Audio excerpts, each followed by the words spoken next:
اور اس دفعہ جو مولانا صاحب گئے وہاں عمرے کے لیے، وہاں اس کا جس سے ملاقات تھا اور جس کا مطلب کہ میں کھل کر بتاؤں کہ اسرائیل کے سفیر کے ساتھ اس کا ملاقات تھا، اور سامنے جو ہے وہ ساری چیزیں، پھر یہاں جو جس طرح یعنی کہ جمہوریت کے خلاف جس طرح سازش ہوا، جس کے ایما پہ ہوا، جس کے پیسوں پہ ہوا، اب جو ہے عمرے کے آڑ میں جو کچھ ہو رہا ہے وہ انشاءاللہ آہستہ آہستہ سب سامنے آئے گا اور کھل کر ہی رہے گا انشاءاللہ۔ دیکھیں، گزارش یہ ہے کہ یہ اتنی بڑی کذب بیانی ہے، وہ اتنا بڑا جھوٹ ہے کہ مولانا فضل الرحمان صاحب جو ہیں وہ اسرائیلی سفیر سے مدینہ منورہ میں یا مکہ مکرمہ میں یا مملکت سعودی عرب میں ملے۔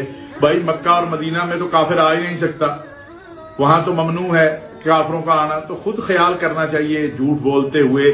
سیاست میں اختلاف ہوتا ہے، آپ اختلاف ضرور کریں، لیکن مجھے بڑا دکھ ہوا کہ جب وہ میں نے خیبر پختونخوا کے ایک مولوی صاحب کو دیکھا کہ وہ بغیر تحقیق کے الزام لگا رہے ہیں۔ کیا یہ بطور گواہ درمیان میں بیٹھے تھے جب مولانا فضل الرحمان صاحب اسرائیلی سفیر سے ملے تھے؟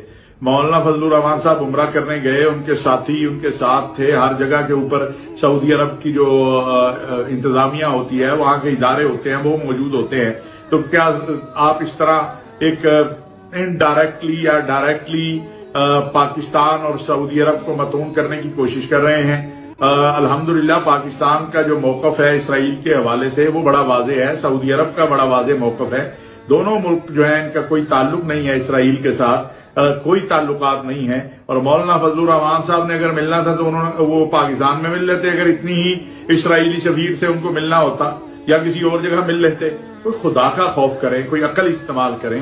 اس حد تک جہالت میں ہمیں نہیں جانا چاہیے اور سیاسی مخالفت میں کہ ہم جھوٹ اور جھوٹا بیانیہ لے کر جو ہے اس کو پھیلائے، اس سے کوئی فرق نہیں پڑتا۔ سب کو پتا ہے کہ پاکستان میں کوئی قوت ایسی نہیں ہے کہ جو اسرائیل کو تسلیم کر سکے یا اسرائیل سے تعلقات بنا سکے۔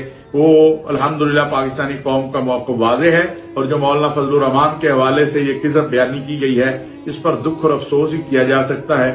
مولانا کی ویسے لیگل ٹیم کو چاہیے کہ ان کو عدالت میں بلائے تاکہ عدالت میں ان سے پوچھا جائے کہ بھائی بتاؤ کہاں مولانا ملے، کس جگہ ملے، اور یہ ماں سوائے اس پر کیا کہیں۔